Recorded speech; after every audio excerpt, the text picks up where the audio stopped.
बहुत स्वागत। आप देख रहे हैं कहानी कुर्सी की। मैं हूं सौरभ, आपके साथ हर्षवर्धन त्रिपाठी जी, विजय त्रिवेदी जी, समीर चौगांवकर जी, प्रोफेसर संगीत रागी जी हमारे साथ हैं। हमने आपको कल भी आसिम मुनीर की बातें सुनवाई थी, जिसमें वो बिल्कुल किसी मौलाना की तरह बात करता है और कहा कि अल्लाह की वजह से हम बच गए इस बार ऑपरेशन सिंदूर में भारत के हमले में। अच्छा, ये गया हुआ था लीबिया। लीबिया में अब खबर ये आई है कि इस मुख्य मुद्दा था हथियार बेचना, तो वहाँ बड़ी बड़ी डींगे मारी आसिम मुनीर ने, वो मैं आपको सुनाऊंगा। जैसे कभी ये मिनरल की डील करने के लिए अमेरिका चले गए थे, अटैची खोल के दिखा रहे थे सेल्समैन की तरीके से। अब यहाँ ये ऐसा लगता है कि हथियारों के तस्कर बन के गए, क्योंकि जहाँ इन्होंने जो कहानी सुनाई, ये जो है लीबिया में अभी कोई एक सरकार भी नहीं है, और ये जिस आदमी से मिलके आए हैं वो भी अपने आप को फील्ड मार्शल कहता है। अरे इंटरेस्टिंग बात यह है कि जिस आदमी से ये हथियारों की डील करके आया आसिम मुनीर, उसके कब्जे में आधा लीबिया है, और उसके शासन को यूनाइटेड नेशन स्वीकार नहीं करता, बल्कि जो दूसरा हिस्सा है जिसके पास वेस्टर्न लीबिया की में सत्ता है, वो यूनाइटेड नेशंस की चुनी हुई सरकार है, उसको यूनिटी गवर्नमेंट कहते हैं। उससे नहीं मिल के आया ये राइवल जो रिकॉग्नाइज्ड गवर्नमेंट है उससे नहीं मिला, ये इस आदमी से मिल के आया जो अनरिकॉग्नाइज्ड है और जो एक तरीके से एक फैक्शनल गवर्नमेंट वहां पर चला रहा है। उसको $4 बिलियन के हथियार बेचने की डील, ऐसा कह रहे हैं लोग, करके आया है। हालांकि कभी पाकिस्तान के जीवन में इतनी बड़ी कोई आर्म सेल डील नहीं हुई है, तो ये कैसे बेच आएगा, इसने क्या चूरन बेचा उनको जाके, ये तो पता नहीं। लेकिन ये इससे ही पता लगता है कि वो रिकॉग्नाइज्ड गवर्नमेंट से डील नहीं कर रहा था, तो ये तो तस्करी जैसी बात हुई ना। ठीक है ना, वो भी रिकॉग्नाइज नहीं है, वो भी रिकॉग्नाइज नहीं है। तो वहां जाकर के उसने सारी बातें कही कि साहब हमने ऑपरेशन सिंदूर में 90% देसी टेक्नोलॉजी से, इंडिजिनस पाकिस्तानी टेक्नोलॉजी से हमने जंग लड़ी। अब कौन सी भाई इंडिजिनस, तुम्हारे एयर डिफेंस तुम्हारा काम जो नहीं किया वो चीन का, तुम्हारे जो ड्रोन जो गिरे वो तुर्की के, फाइटर जेट जो तुमने उड़ाए वो सारे चाइना के JF-17 और वो सब दिए थे। अब ये वही बेच रहा है, अपना लेबल लगा के वही चीजें बेचने के लिए आया। बाकी गाड़ियां वाड़ियां, आर्मी की गाड़ियां वाड़ियां वो तो हो सकता है बना लेते हो, वो देने के लिए आया। लेकिन आपको बात सुननी चाहिए कि वो वो जो पिच है, वो पिच क्या है, सेल्समैन की पिच, वो है इस्लाम।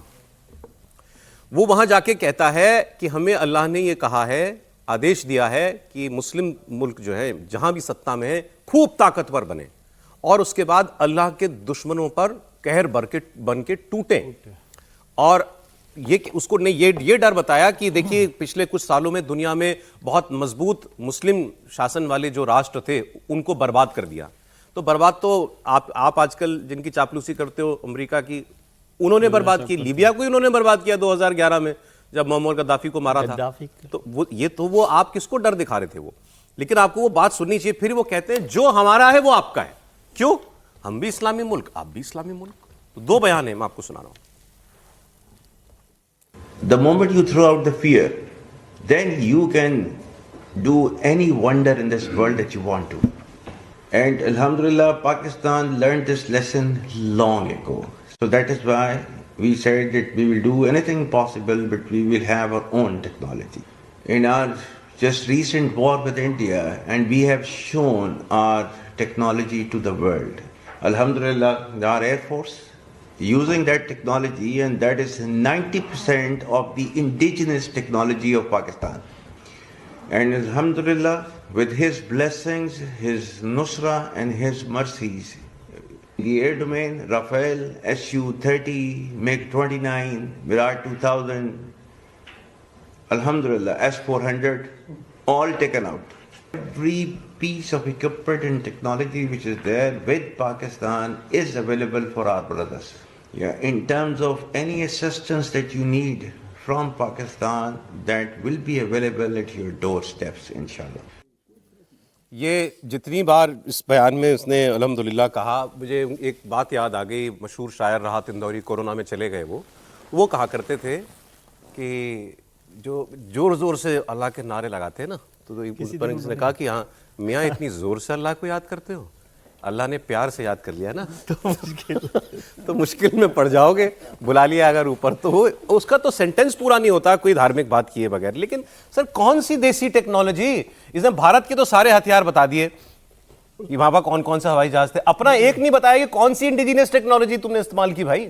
उसने राफेल, सुखोई, हाँ, विराज का उसने जिक्र किया उसने, S-400 का जिक्र किया कि भाई हमने अपने विकसित जो पाकिस्तान के अंदर 90% जो विकसित किया उससे हमने भारत को हरा दिया है।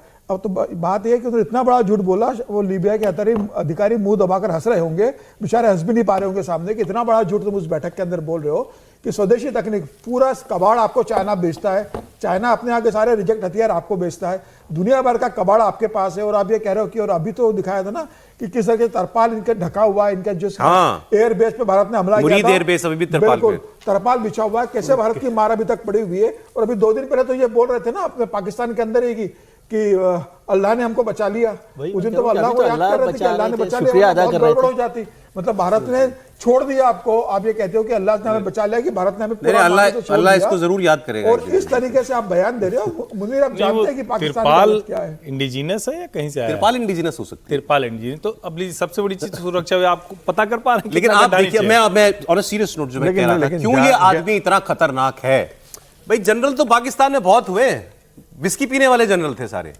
ये कट्टर सोच और नस नस में जिसके जिहाद भरा हुआ है, ये वो आदमी है। और अब आप उसकी अगली बात जरा सुनिए सर, कोई शक ही नहीं रह गया दुनिया को। और ये जो my favourite field marshal Trump साहब कहते हैं ना, ये जो अमेरिका में जाके धमकी देता है कि अगर पाकिस्तान डूबेगा तो मैं आधी दुनिया लेके डूबूंगा, वो सोच का आदमी है ये। सुनिए अगली बात। It is our religion in which Allah Almighty has ordained us to gather as much of power as possible. We were asked, Muslims, and that we were supposed to be ready with the utmost of our power to strike terror in the hearts of those that who are the enemies of Allah and our enemies, and those that we do not know but Allah knows.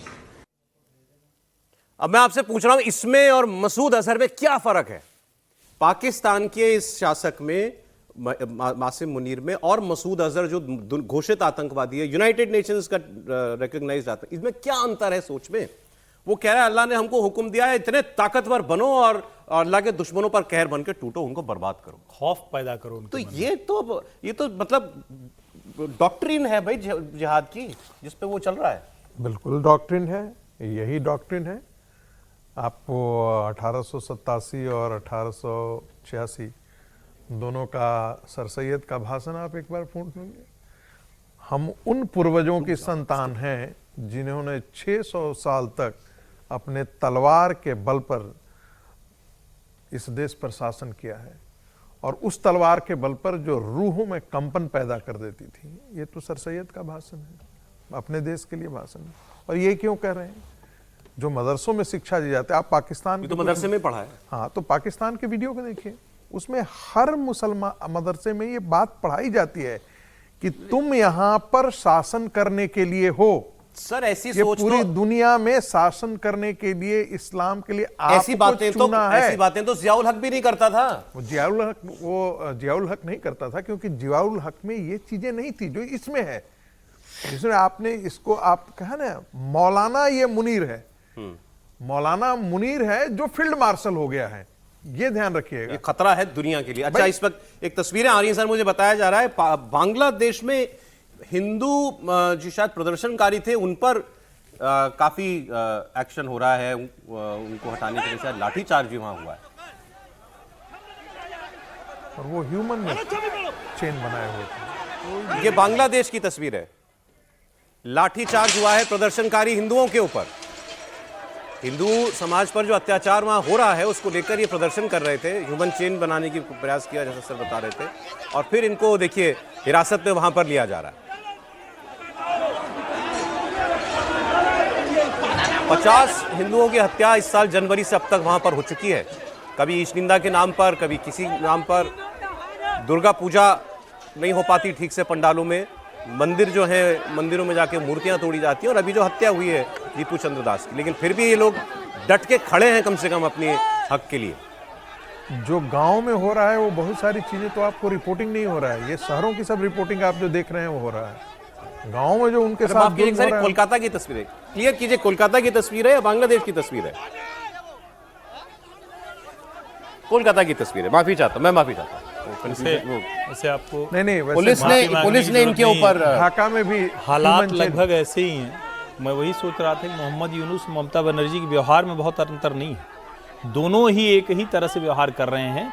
यहाँ भी हिंदू प्रदर्शनकारियों के साथ उसी तरह का व्यवहार होता है। इससे पहले भी आपको याद है ना कि रास्तों पर राष्ट्रीय स्वयंसेवक संघ के पथ संचलन पर जो एकदम बिल्कुल ही शांति से होता है, उस सब पर भी रोक लगाने की कोशिश हुई थी। दुर्गा पूजा के पंडालों में एक ऑपरेशन सिंदूर का था, उस पर विवाद हुआ था। तो कोलकाता और ढाका में बहुत अंतर राज्य में नहीं है। राज में या दोनों के साथ लाठी चार्ज की नौबत तो नहीं आनी चाहिए थी भाई। ऐसा तो मुझे कोई दिल्ली में इससे ज्यादा तीव्रता के साथ प्रदर्शन किया गया है, उग्र प्रदर्शन था, लेकिन यहां तो लाठीचार्ज हुआ बताया जा रहा है।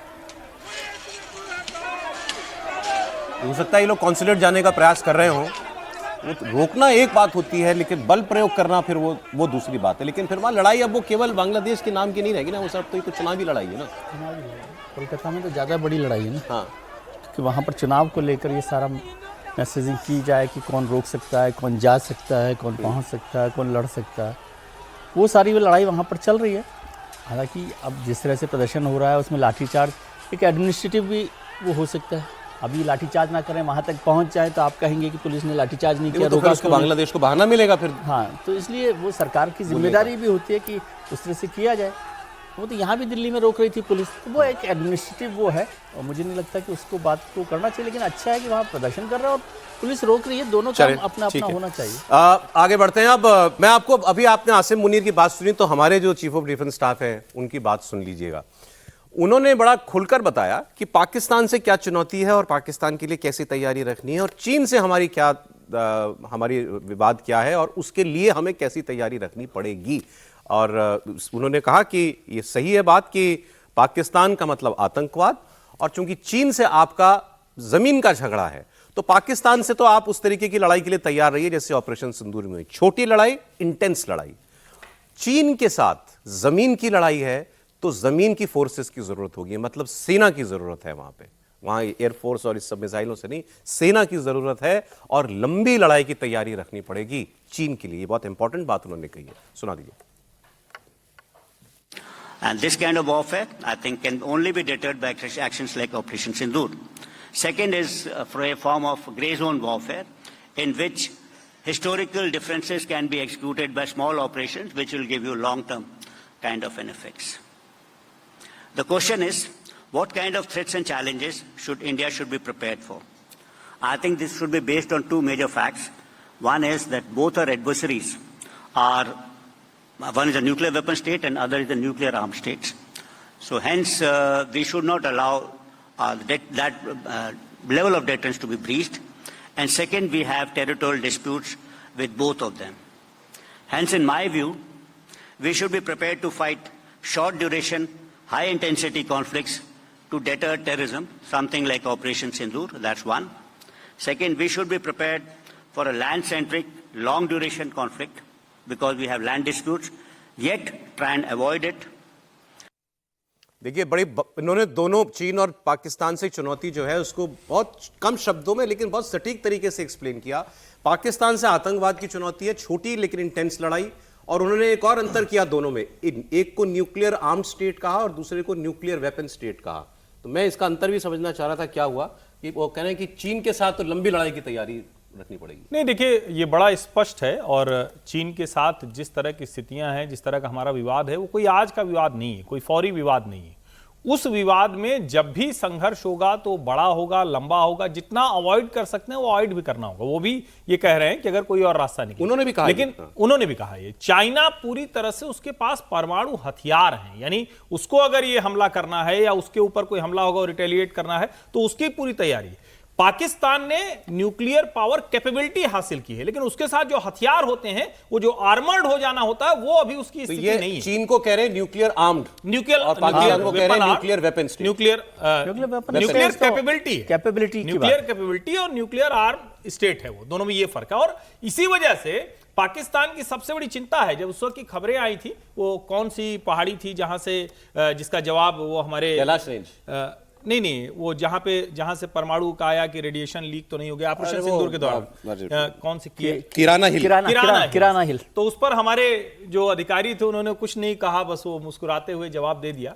तो दुनिया भर में इस बात को लेकर बहुत अच्छे से पता, और इसीलिए जब अभी असीम मुनीर वाली खबर हम लोग देख रहे थे, वो आप इंडिजीनियस बात करें तो मुझे याद आया पापुआ किलो वाले अब्दुल कादिर लेकर आया था। हाँ। तो पापुआ किलो वाले इसीलिए वो कुछ करने की स्थिति में नहीं, लेकिन हाँ उसकी तैयारी यही है। अब वो किस तरफ जा रहा है इस पर भी नजर। एक बात इन्होंने और कही कि अच्छा, शब्दों का चयन बहुत जबरदस्त था, काश मैं आपको इनकी पूरी बात सुना पाता। इन्होंने कहा कि पाकिस्तान आपसे कमजोर है, तो पाकिस्तान के साथ ये पावर एसिमेट्री इसको हमें बढ़ाना है।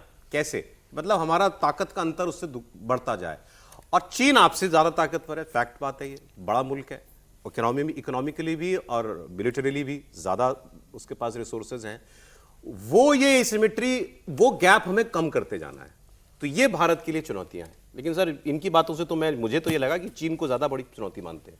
चीन तो है ही बड़ी चुनौती, और इसलिए लगातार हम देख रहे हैं, बल्कि वो हर तरह से, जैसे आपने कहा कि आर्थिक ताकत के तौर पर भी पोटेंशियल देखें, मिलिट्री के तौर पर भी देखें, तो दोनों तरह से वो बड़ी ताकत है, और इसलिए उस लड़ाई को अलग तरीके से लड़ने की बात होती है। पाकिस्तान के साथ तो क्या छुटपुट होता रहता है, उसको 3 दिन में भी आप ठीक कर सकते हो। और चीन के साथ बड़ी बात है कि वो खुद लंबी लड़ाई नहीं लड़ सकता। खुद लंबी लड़ाई नहीं लड़ सकता, लेकिन चीन के साथ लंबी लड़ाई, एक बॉर्डर का जो पूरा का पूरा ज़मीन वाली जो बात है, वो डिस्प्यूट भी बहुत, मेरे को लगा कि पहली बार कोई आर्मी के इतने बड़े ऑफिसर बहुत स्पेसिफिक तरीके से बातचीत की है दोनों देशों को लेकर। हालांकि हम लोग कहते हैं कि दो तरफ हमारी लड़ाई चलती रहती है, टू बॉर्डर्स पर। जॉर्ज फर्नांडिस ने संसद में कहा था चीन हमारा दुश्मन नंबर 1 है। नहीं, चीन को तो दुश्मन नंबर 1 मानते ही हैं एज ए डिफेंस मिनिस्टर। ये तो मुलायम सिंह भी कहते थे, मुलायम सिंह भी तो तो रहे है, रक्षा मंत्री रहे उन्होंने भी कहा था चीन है असल दुश्मन आपका। नहीं, उस लड़ाई को कैसे आंक रहे हैं वो स्पेसिफिक बात मैं वो कह रहा हूं। अच्छा आर्टिकुलेट किया है, आर्टिकुलेशन उनका जो है वो बेहतर तरीके से किया गया। अगली खबर देखिए साहब। अब यहां पाकिस्तान के ही नेता पाकिस्तान को अफगानिस्तान के बहाने आईना अपनी सेना को दिखा रहे हैं, भारत का नाम लेके। इन्होंने कहा, फजलुर रहमान ये एक वहां पर धार्मिक सियासी पार्टी चलाते हैं, तो इन्होंने अपनी सेना से ये पूछा कि जब से अफगानिस्तान हम बने और अफगानिस्तान बना, तब से आप चाहते हो कि एक प्रो इस्लामाबाद काबुल रहे, वहां पर एक सरकार ऐसी रहे जो प्रो इस्लामाबाद हो, मुस्लिम देश है। लेकिन 80 साल से वहां प्रो दिल्ली सरकार है, जो सरकार आती है वो प्रो दिल्ली हो जाती है। ये इकलौती ऐसी गवर्नमेंट है तालिबान की जिसके साथ गुंजाइश थी आपकी कि अच्छे संबंध बन जाए, और तुमने उससे भी संबंध खराब कर लिए। भाई उससे ज्यादा आपका तो मुसलमानों का नाता इससे ज्यादा क्या बड़ा हो सकता है? इधर इस्लामिक स्टेट ऑफ पाकिस्तान, उधर इस्लामिक अमीरात ऑफ अफगानिस्तान। तो उन्होंने पूछा कि ये क्यों आपने काबुल पे हमला क्यों किया? अच्छा, वो बड़ी खुल के बात कह दी उन्होंने कहा तुमने काबुल पे हमला किया तो वो तो दुश्मनी मानेगा ना इसको, ये तो दिल्ली पे या इस्लामाबाद पे हमले जैसा है। तुम अगर कहीं दूर दराज कहीं हमला करते तो शायद इतनी बड़ी बात नहीं बनती। फिर उन्होंने असल बात कह दी, उन्होंने कहा तुमने काबुल पे हमला किया कि उनके लोग तुम्हारे यहाँ के कार्रवाई करते हैं, टीटीपी वाले, तो भारत ने भी तो मुरीदके में, बहावलपुर में, सब जगह पर हमला किया ये कह के कि हमारे लोग जाके वहां कार्रवाई करते हैं। तो आप तो इंडिया की कार्रवाई को जायज ठहरा रहे हो अफगानिस्तान पर कार्रवाई करके। सुनिए बात में। जब काबुल पर आप बमबारी करेंगे तो जाहिर है कि ऐसा ही है जैसे कोई आपकी इस्लामाबाद में बमबारी कर ले, तो आखिरी हद हो जाती है ना। और आप इसको एक जायज बयानिया कहते हैं, तो हिंदुस्तान आपसे कहता है कि मैंने बहावलपुर में हमला किया है, मैंने मुरीदके में हमला किया है, मैंने कश्मीर में हमारे खिलाफ कार्रवाइयाँ करने वालों के मराकज़ पे हमले किए हैं। आप उस पर एतराज़ क्यों कर रहे हैं? और अगर आप उस पर एतराज़ करते हैं और इधर से आपका यही इल्ज़ाम अफगानिस्तान के हवाले से है, दोनों में आप कैसे मुताबिकत पैदा करेंगे? सर आसिम मुनीर के कहना जैसे बोलने नहीं चाहिए, चलिए, लेकिन इसके ताबूत में कील अफगानिस्तान ही ठोकेगा, मुझे तो यही लगता है। इमरान खान ऐसे ये लोग नेता और वो उधर तालिबान मिलकर यही काम करेंगे। देखिए, अकेले तो तालिबान नहीं ठोक पाएगा, क्योंकि यार तालिबान के इतने पास न तो उसके पास सैन्य शक्ति है, न कोई उसका कोई सामरिक गठबंधन इस समय है। उस हालत से तो पाकिस्तान बहुत ताकतवर देश है अफगानिस्तान के सिलसिले में। हाँ, पाकिस्तान अफगानिस्तान के अंदर घुस करके यदि कुछ चाहे कि कर ले तो वो संभव नहीं है। वो तो अमेरिका के लिए भी संभव नहीं हो सका, वो रसिया के लिए भी, सोवियत यूनियन के लिए भी संभव नहीं हो सका। लेकिन जब सोवियत यूनियन अफगानिस्तान में 1979 में घुसा था, तब ये भी ध्यान रखना चाहिए कि पाकिस्तान और अमेरिका दोनों उसके साथ लड़ रहे थे, उसके खिलाफ लड़ रहे थे। वैसी ही स्थिति आज के दिन में है कि अफगानिस्तान अकेले नहीं लड़ेगा जी। साथ में मुझे लगता है कि और भी कोई उसके दोस्त अब मिल गए हैं जो हैं, जो भाई हो सकता है वो पाकिस्तान ने तो ब्रह्मोस्त्र नहीं दे, लेकिन कुछ तो दे सकते हैं। पाकिस्तान ने जिससे तो वो अपना दुश्मन काम इकट्ठा करे। किए हैं, ईरान से दुश्मनी, अफगानिस्तान से दुश्मनी, सबसे दुश्मनी है उसकी।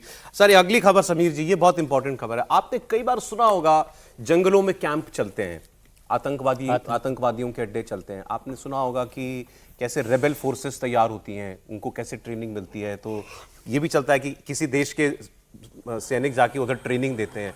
आप इसकी ऐसी पहली तस्वीर मैंने देखी, वो आपको दिखाता हूं। और हमारे लिए बड़ी खतरनाक, एक बांग्लादेशी पत्रकार ने ये तस्वीरें शेयर करके बताया है कि म्यांमार में एक अराकान रोहिंग्या सेल्वेशन आर्मी बन रही है। ये अराकान रोहिंग्या सेल्वेशन, ये रोहिंग्या लोग हैं, इनको ट्रेनिंग दे रहे हैं आईएसआई और तुर्की की intelligence agency MIT।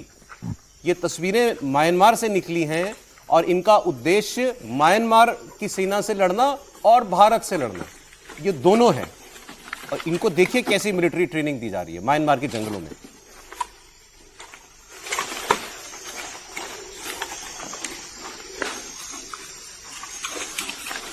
Rohingya army तैयार हो रही समीर जी। निश्चित रूप से, और ये इन्हीं के बड़ा- खिलाफ इसलिए तो ऑपरेशन किया गया था वहां पे।